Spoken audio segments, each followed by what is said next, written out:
Okay, so I would like to welcome the amazing Curtis Walcott. Thank you. Nice meeting you. Nice to meet you too, Candice. You're going to be on sets coming up soon. I'll be on stage in a little while. Comedy Mania? Mania. You looking forward to it? Very much so. Seems like it's an interval now. Seems like it's going really well. Okay, great. Prepared, ready to go. Well, you're amazing. You're a veteran in this, so I'm sure you'll deliver a great show. I hope so, babe. I hope so. That's why we're doing the interview now, just in case you don't want to talk to me after. No, it would never be that. Curtis, what's got you here so far? I mean, you've been this for a long time, and I think it's throughout your journey. It's love of what I'm doing. I think that was important. When I started off, I did poetry. Performing poetry was my main drive, and in between the poems, I used to do improv with the audience, just keep the poems, because my poems are quite political or quite angry, or that's the way they're perceived. So it's predominantly white middle class audiences, so they used to get a little nervous. So in that respect, I used to talk in between the poems and give an intro to the poems, and the intros got longer and longer and longer until it became easier to do the bits between the poems than actually the poems themselves. Well, not easier, more entertaining. For me and the audience. And then that's how you fell into the comedy side. Yeah, that's exactly how it happened. What inspired you to start off with poetry, then move to comedy? I think at school I was very connected with the English teacher, Mr. Tom Wilson, and he kind of took me under his wing and helped me. I did Shakespeare and writing, and I was really interested in it because of at school, coming from an inner city school, Brixton's Tulse Hill School. We're supposed to go I don't know. Tulse Hill School was really rough and it was a hard school to go to, but I had a leaning towards poetry and towards English, and I think it was like it wasn't seen as cool, so in lunchtimes they used to give me books and we did bits of plays and stuff during lunchtime, and then we actually put on a school play with a few other like-minded young men, and born out of that really. And his wife was an actress. He took me to the National Theatre, which was my first visit down to the National Theatre on South Thames, on South Bank, and I got to see his wife perform in a musical, and it just blew me away. It's just fantastic atmosphere, and the actual spectacle of the stage show was something I've never seen before, and it really hooked me. Is that what made you want to be on a performer? Yeah, it made me want to be on stage.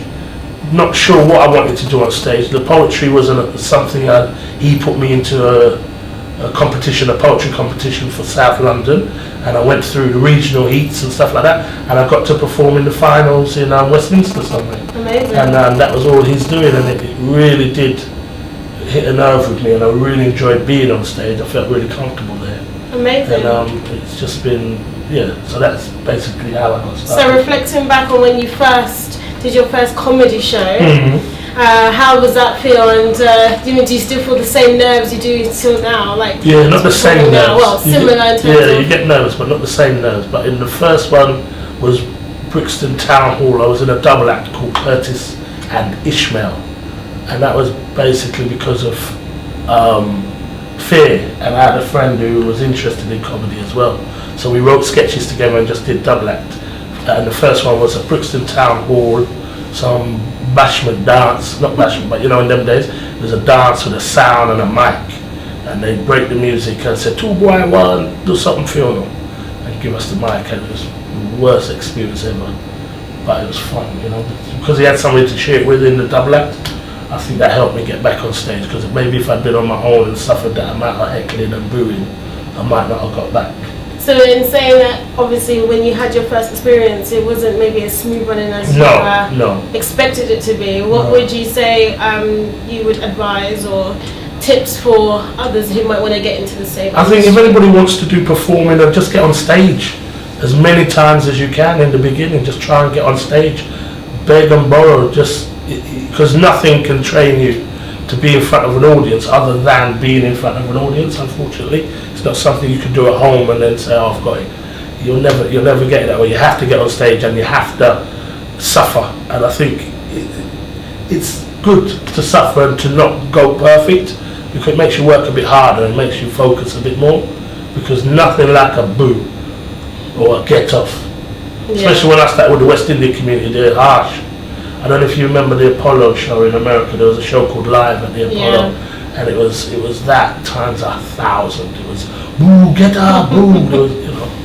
And as you get older, you kind of understand it was the wrong place to be doing comedy anyway, regardless of how good we were. But once you stop people's rave or their dance to put on two guys, it was a bad idea. So from comedy, you've gone into acting. And how's that journey, that transition going from stage to now, you know, cameras and scripts? It's just it feels like a progression. It was never an intention of mine to be an actor, but you do certain things and certain people put you in positions where you can have auditions and go and talk and do character work, which I really enjoy.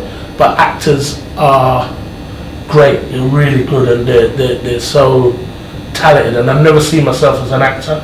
I kind of see myself as somebody who got lucky and done some bits, because I've worked with real actors and they suffer and they really cry for their art form, and I'm guilty of never doing that. I get the lines, I put a voice and a body on it that I think would suit it, and I go with that, whereas real actors, I think, tend to have a real big arc of, is it this voice, is it this walk, how do they breathe, and they really go to quite detailed on their characterizations, and I've never had that kind of time. Reflecting now 2014, you're in Youngers. Yeah, Youngers, yeah.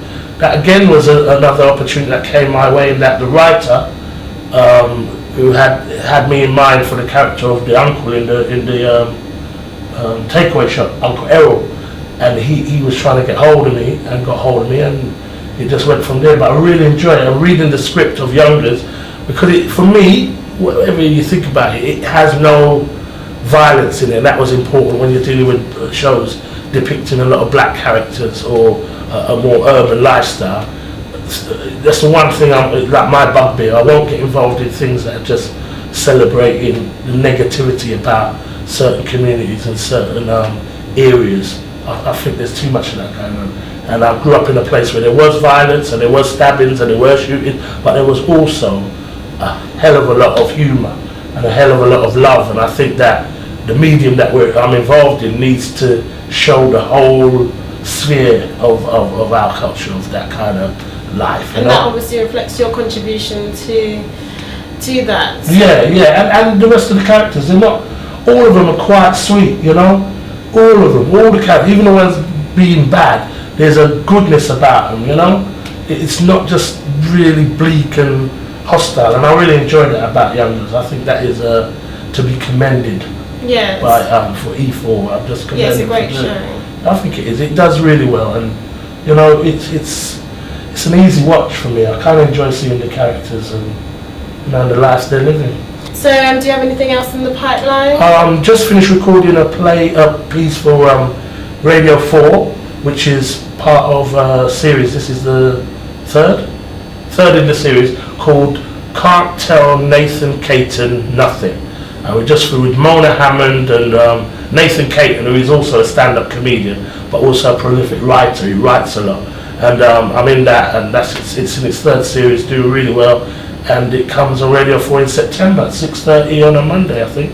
Oh, great. So yeah, Radio 4, living the dream. We'll tune into that. So I just would like to thank you. Thank you very much. And we look forward to seeing you soon. All right, nice to meet you. Thank you.